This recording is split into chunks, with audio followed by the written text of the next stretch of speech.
I lived in the same house for my entire life, all the way from childhood through high school, and even most of college as well. When I moved out during my last year of school, it was really weird to be in a different place all of a sudden. I'd rented out an extremely small single-bedroom house all the way on the other side of town. Even though the change of environment was different for me, I still really liked it. On day one, I got a van and moved all my stuff into the new place. I didn't unpack really at all. I just set all the boxes down in the main room and chilled out for the rest of the night. The whole process of finding a place, contacting the owners, signing papers, all of it just left me exhausted, and it felt good to be done with all the hard parts of it. I hooked up the TV and stood it up on a few sturdy boxes, then turned on a show to watch. It was probably around 7 o'clock, so it was still too early for bed. As I sat there and watched with half-open eyes, at some point I began hearing two people talking outside. I lowered the volume on the TV and listened in. It sounded like they were right outside my home, but they were whispering and talking extremely quietly. Whatever they were saying, it was too hard to make out.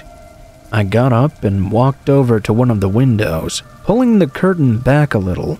As soon as I did, a figure moved past it from the outside. I jumped back a bit, getting startled by them being so close. Suddenly, the voices stopped speaking altogether. Now, though, I could hear a set of footsteps quickly going around the house, and then that stopped too. Just like that, it was completely silent once again. I checked a few more windows before getting back to the couch and continuing on with my show. I was certain I was just being paranoid about living alone for the first time in a brand new environment. I knew the neighbors' houses were really close by, so I assumed it must have something to do with one of them. I sat there for a while with nothing else happening, and eventually laid down. I was starting to get pretty sleepy, dozing off at around 10 o'clock. When I woke up, the house was completely dark, with the only light coming from the TV screen. I looked at my phone and saw it was 2 a.m. I shut down the TV and laid back down, but just as I was about to close my eyes, a soft creak echoed through the floorboards from somewhere across the room. I immediately shifted my eyes toward that sound. In the doorway across the hall, a figure was staring at me. His eyes were wide open, peering at me with half of his body behind the doorframe. My eyes locked onto them, and for the longest few seconds of my life, we were in a stalemate. All of a sudden, they sprinted out of the doorway and down the unlit hallway. Immediately after, another set of footsteps on the other side of the house ran in the same direction. There were a few soft thuds, then silence. The house was still fully dark, making the entire thing that much more terrifying. My heart was beating out of my chest, and I was in an odd state of panic while being frozen in place as well. Once I managed to collect myself, I dialed 911. I told them what happened in between my shaky breaths. While still on the line with the officer, I got up and turned on the light. All throughout the hallway were scuffed shoe prints, going up and down multiple times. When I turned around and looked back at the living room where I had been sleeping, all over the carpet were those same dirty shoe prints, some even within a few feet of where I'd been sleeping. When the cops showed up, they searched around and took a few samples, but they didn't really get any hard evidence. Even more unnerving, though, they still weren't exactly sure how the intruders got inside the house or outside. I told them about the strange thuds I'd heard from the back of the house, but the windows and door in that area of the home were all still locked. I don't know if they had some way of unlocking and locking them from the outside, but surely that had to be it. While the amount of shoe prints showed they had likely been inside for a long time, going through each room multiple times over, they never actually stole anything. They didn't show any signs of wanting to harm me either. They easily could have while I was sleeping. It all just horrifies me to even think about why they broke in then. Maybe they were looking for someone else. Whatever the case, it's been over 2 years now, and they never came back.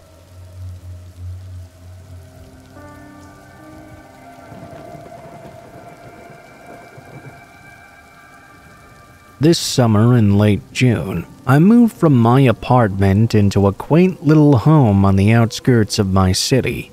I was familiar with the area and had been eyeing the house market for a while, hoping to finally leave my apartment and purchase a home. This one was older and needed some work, but the price and location were great. It was a mile down just off the highway, mostly with trees and grass around. There were a few neighbors within sight as well. The day I moved in, I drove the U-Haul down to the house, and while I was unloading, I noticed someone watching me. They were standing really far off in the tree line, but they were facing me and clearly watching as I moved in. Being so far away, I didn't really see much harm in it.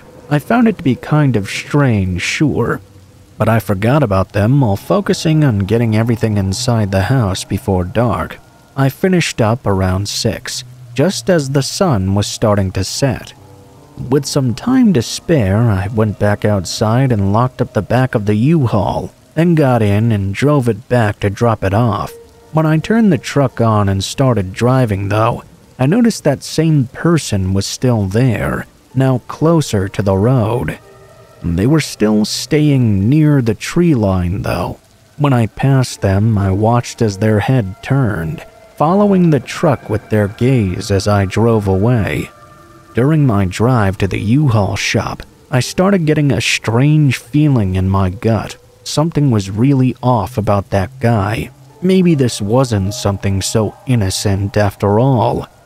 I turned in the truck and ordered an Uber back, keeping my eye out as we drove down the driveway. It was probably too dark out by now to see anything though. I'll still note that I couldn't find him anywhere.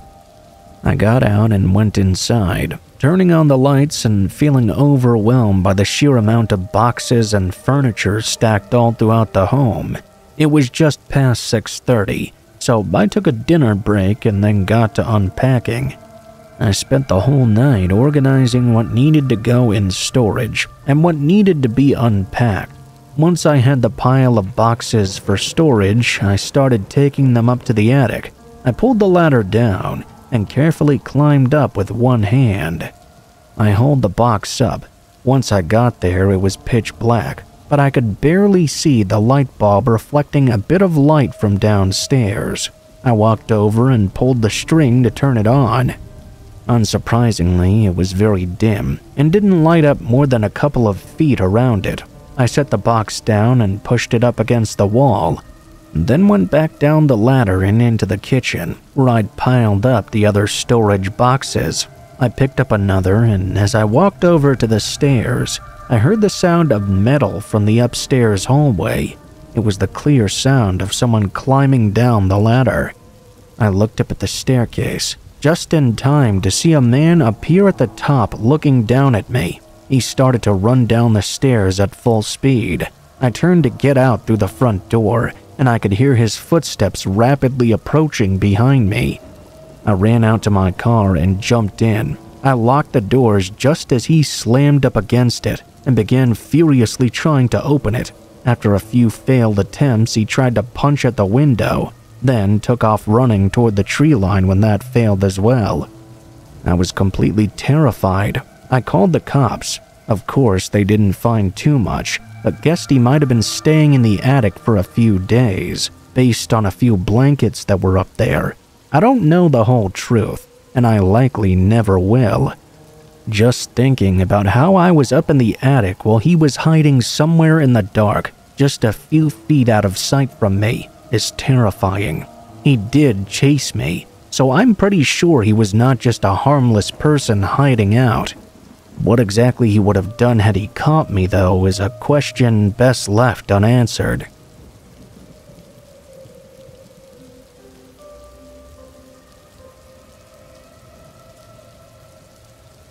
I'm a woman, and this story happened about 2 years ago now.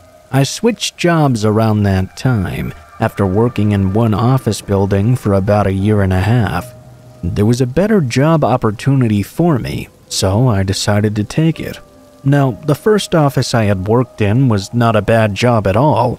I liked my coworkers, and there were quite a few people that occupied the building. When I started my new job, though, I liked it even more. Not long after starting, one day I got a text from one of my old co-workers, though. It was a man named Jeremy. Jeremy worked in that office and would occasionally talk to me. We didn't interact a whole lot, though. He was nice with me, but it always seemed as though he was a little bit weird and creepy around several other people in the office. It was just his personality, and some of the things he would say and do were kind of strange and unsettling at times. He texted me asking me to hang out. It was kind of out of nowhere, and I didn't really know why he would do that, since we weren't exactly friends per se. I wasn't sure how to respond. Before I even had the chance to do anything, though, he sent me another text immediately. I guess he thought I took too long to reply, because he accused me of ignoring him. I had seen the text but not yet responded. I messaged back and told him I would not be available to hang out with him anytime soon. He asked me why not, and I said I was busy settling in with work and stuff. He didn't respond for a few days after that, and I mostly forgot about it. Honestly, I didn't really think I'd ever hear from him again. Then he called me on my cell phone one day, though. I was not expecting it and didn't answer the call. It was sometime at night and I wasn't expecting anyone to call me, so I usually ignored those sorts of things. He did leave me a message, though. I remember when playing it, I got really creeped out. In the message, he was talking to me about how he knew I wasn't too busy to hang out with him. He knew that I didn't even have work the previous day, and I hadn't gone anywhere. He was actually right. I had the day off and hadn't gone anywhere, but how the hell did he know that? I realized that he must have somehow driven by my house or something, or had some way to spy on me. Of course, I directly confronted him, asking him how he even knew that at all. I remember right after I sent that text, I saw 3 dots indicating he was typing. This went on for quite a long time, and then it disappeared altogether. He didn't respond after that.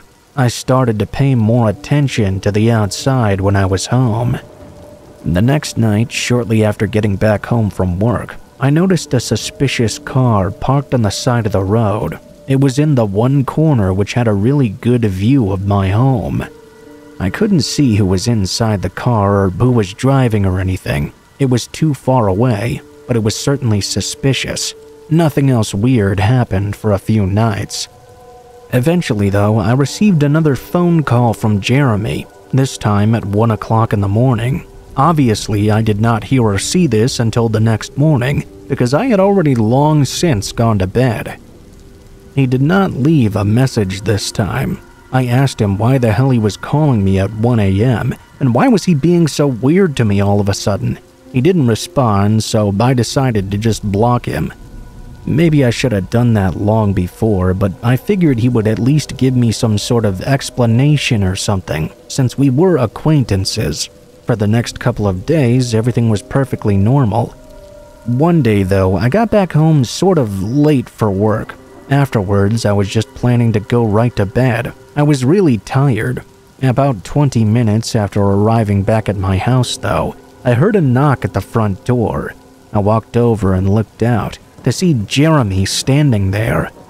Foolishly, I was still under the impression I could talk to him and be clear that I wanted him to just leave me alone.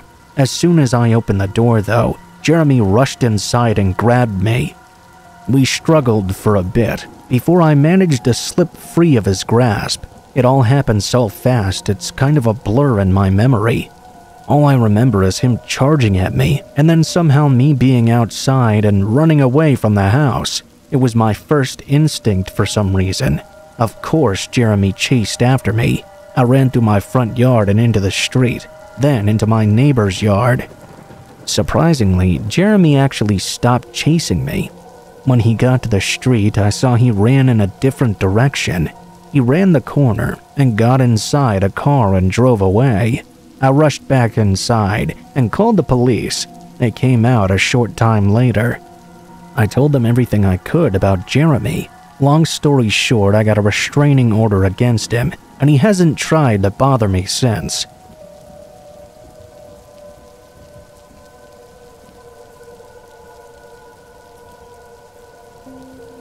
I work at a 24-hour drive-thru restaurant, and this happened only a few weeks ago. I'm a crew manager, but for the most part, I just do the same things everyone else does, which is cook and take orders. For overnight hours, we always have at least 2 people, one being a manager and the other usually being a cook. On this night, the cook had called in sick, and when I called the others to see if anyone could cover a shift, none of them said they could.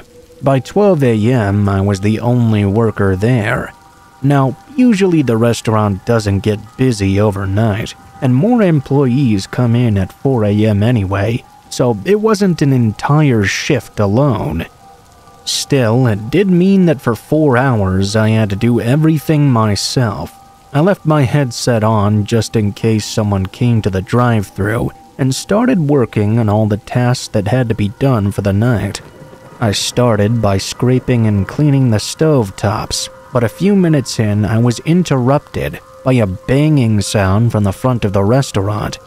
I walked down and looked over the counter, seeing a man standing at the front door and banging on it. He pressed his face up against the glass and looked inside, scanning the whole room before his eyes set on me. I walked over to the door, and he stared at me. As I got closer, he backed up and waited, like he thought I was going to open it for him. I yelled through the glass that our dining area was closed for the night, and that he needed to use the drive-thru if he wanted to order something. He looked confused, so I yelled again that the doors were locked, and he had to use the drive-thru. He showed no response at that time, not giving me any indication whether he understood me or not. I just turned around and walked back to the kitchen. I figured he'd get the hint at some point that the doors were not opening.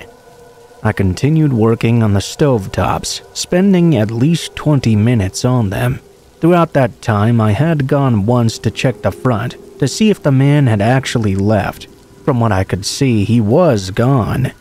The whole parking lot was empty, and the man was not at the door any longer. A couple of minutes after finishing up with the stoves, I got an alert from my headset. Someone was in the drive-thru. I turned on my mic and asked for their order while walking to the window, but nobody said anything. When I got to the window, I immediately saw on the camera that there was not a car anywhere out there. I looked around the screen and didn't see any movement either. I initially ignored it and started walking back. As I got to the back room, though, I slowed to a stop when I thought I heard something.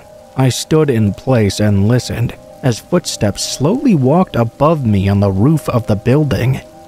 They were careful steps, not making much sound aside from the roof creaking. I had no doubt there was someone up there, though. I followed the sound of their steps with my stare, moving down the ceiling until I saw the ladder leading to the maintenance hatch. That's when I realized what they were doing. I sprinted over to the ladder and started looking for some sort of lock to keep it from opening. I'd never even used it though, so I had no clue how it worked or if it even locked at all. There was a loud creak from the ceiling directly above me, and a few thuds came from outside the hatch. A moment passed, and the hatch creaked open slightly. Through the small gap, I could see a set of eyes staring in at me. I sprinted for the front of the building, hearing loud thuds from where the hatch was. I quickly unlocked the door and ran for my car. I called the police as well. As I sat inside and frantically looked through the restaurant windows while on the phone, I could see a shadow moving by the front counter. A man then emerged, standing in the far back of the restaurant. He was clearly looking in my direction. After a moment, he turned and disappeared behind the kitchen.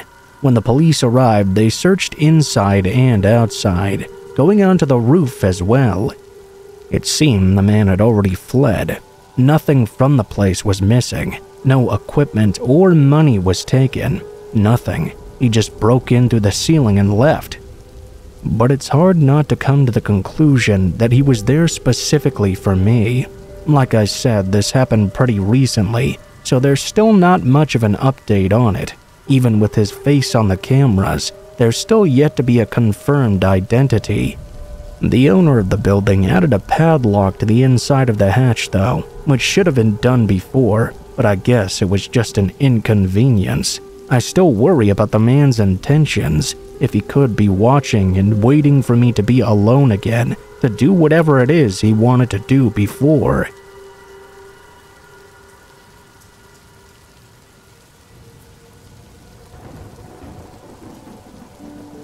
I'm a woman and my name is Jessica. This occurred 2 years ago now. One day I got a new text on my phone. It said, "Hey, is this Jessica?" I didn't know who it was, but it possibly could have been someone I knew. I responded by saying yes and asked whose number this was. The person said his name was JT, and that was it. Thing is, I didn't know any JTs. I tried to think of anybody I knew with those initials, but I couldn't think of anyone. I texted back, "Do I know you?" JT responded by asking if he could come over. I texted back this JT guy and asked him how he knew me once more. When I said that, he didn't respond. Needless to say, I was very confused by this whole thing. This guy clearly had the right number and knew who I was, but I had no clue who he could possibly be. I worked in the city and lived in a pretty populated area about 10 minutes away from there, but I saw lots of people on a daily basis. I was positive I did not know this guy. It was weird that he seemed to know exactly who I was. After he didn't answer his question as to how he knew me, it was even more suspicious. I blocked him right away. I didn't hear from him for the rest of the night. The next day, I got up and went to work as usual. Like I said, I worked in the city, so I would park my car in the street and walk over to the office. Everything was going normal for the workday. When it got to be an hour or so until I was off, though, I checked my phone. There was another new text on it from a different number. "Why did you block me?" Of course, I knew who it was right away. It had to be this mysterious JT. I asked him why he kept texting me. He said he'd been trying to reach me and nothing was going through, so he realized he was blocked. He said he just wanted to talk to me. Then he said this, "I'm waiting for you at your car right now. I know you get off work soon." He was right, but how on earth did he know this? I had no clue. I blocked that number as well. I was hoping it was some sort of crazy joke or something, but I knew there was no way that was likely. When I got off work that day, I left the office and was very careful. What if this guy JT was actually waiting for me at my car? I walked back to my vehicle, which took a few minutes. I got within view of it, but was still a long ways away. I could see there really was a man standing nearby on the sidewalk. I stopped where I was and kept watching him. I was trying to determine whether this was just some random guy or if it was that JT guy. He wasn't walking away and was looking around all over. I didn't recognize him at all. When he looked over in my direction, he made eye contact with me. I looked away. I saw him start walking over to me immediately. He was a long ways away, but I knew I needed to get out of there right now. I started walking down the sidewalk in the opposite direction, as quickly as I could. I made it a few blocks and saw a grocery store. I ran inside, hoping JT hadn't seen me go in. There were a decent amount of people out walking on the sidewalks and stuff, so there was a good chance he hadn't realized I'd gone in there. I walked around the grocery store for a few minutes, looking around because I wasn't really sure what to do. I was hoping not to see JT anywhere. I noticed a police officer who just happened to be in the grocery store. I approached the officer and told him of my situation. He said he could walk to my car with me and see if this JT was still out there. We left the grocery store and I kept my eyes out for JT, but we didn't see him at all. Thankfully, I made it back to my car safely and was then able to drive home. I was glad I'd made it back. However, JT had gotten away. He still knew where I worked and my schedule. I just hoped that he didn't know where I lived now. I lived in an apartment up on the 5th floor during this time. It was a pretty typical one-bedroom place. That night, I felt incredibly unsettled when about 10 p.m. there was a knock on my door. I knew who it had to be right away. It must be JT. I instantly grabbed my phone and called the police. I didn't even bother to look out the peephole or anything. I was that confident it was him.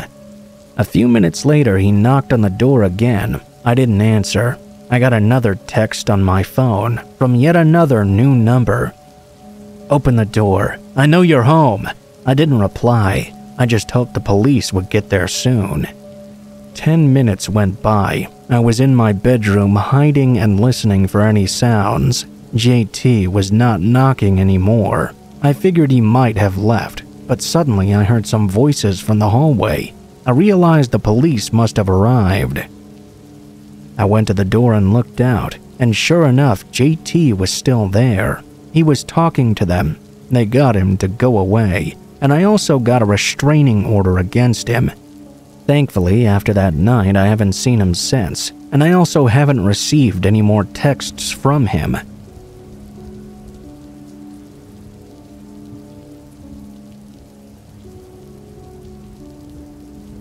When I was in high school, I was taking some sort of exam in the city, downtown Cleveland.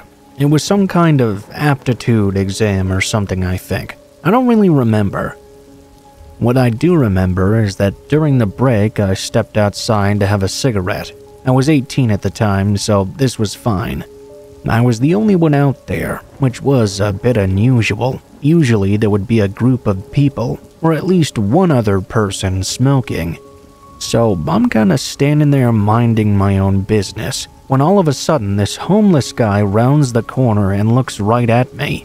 He walked right up to me and started to talk to me about how he was Jesus. It wasn't anything I'd never heard before, so I just kind of agreed with him and started to walk down the street. I wanted to get some food anyway after I was done with my smoke, and I wanted to get away from this guy. All of a sudden, he just started freaking out. He screamed at me that he was Jesus and the chosen one, and that I would obey him right now. Obviously, this really freaked me out. It was broad daylight, too. I started running for my life into the nearest restaurant with people, all the while he chased after me. When I got inside, I pointed out the window with the manager to the guy who was still there. The man saw me and started banging against the window, still screaming about how he was Jesus. The manager called the police, but the guy was already gone long before they got there.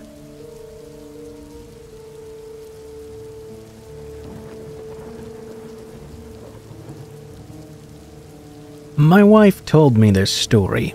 She was home alone as a teenager, except for her 5-year-old brother. They lived on the side of a hill in the middle of nowhere. At some point, she saw a strange man walking past her window. She hid with her little brother while he tried the different doors and windows to see if any were unlocked. He kept looking in through the different windows, so she kept having to take her brother to different parts of the house to remain unseen. Fortunately, her neighbor from down the road noticed the guy's truck near the house and yelled up the drive at him to get away. He took off after. A couple of years later, she was home alone yet again. It was Halloween and she was supposed to give out candy, except you'd have to be crazy to let your kids trick-or-treat on the winding back roads they lived on. She was in the living room when she suddenly got the very strong sense someone was watching her from the steps leading downstairs. She was terrified but thought she was just creeping herself out. That is, until she saw all their dogs were staring toward the same spot and cowering. She called them and they stayed behind her in the corner for a couple hours until the feeling suddenly passed. Later, she talked to her little brother and he told her about this imaginary friend. Apparently, he lived in the closet underneath the stairs. He said that his friend was mean to him sometimes and that he didn't want to be near his closet after dark. She told me all this for the first time while I was house-sitting with her for her mom. It was super creepy, but apparently nothing like that ever happened again.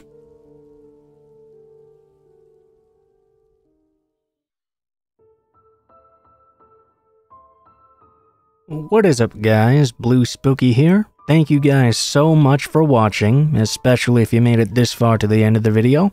If you liked the video, please be sure to like, share, comment, and subscribe if you feel so inclined.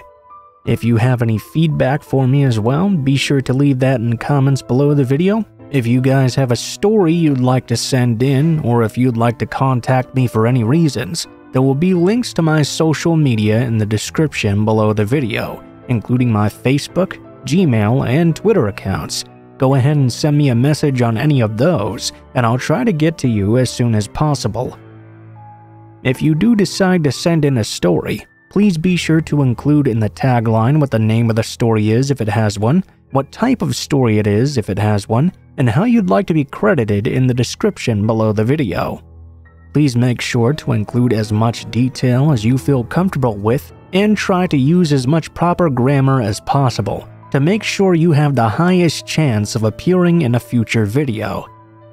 Overall, I think that's pretty much it for now, guys, so thank you so much for watching, and I hope you guys have a great day.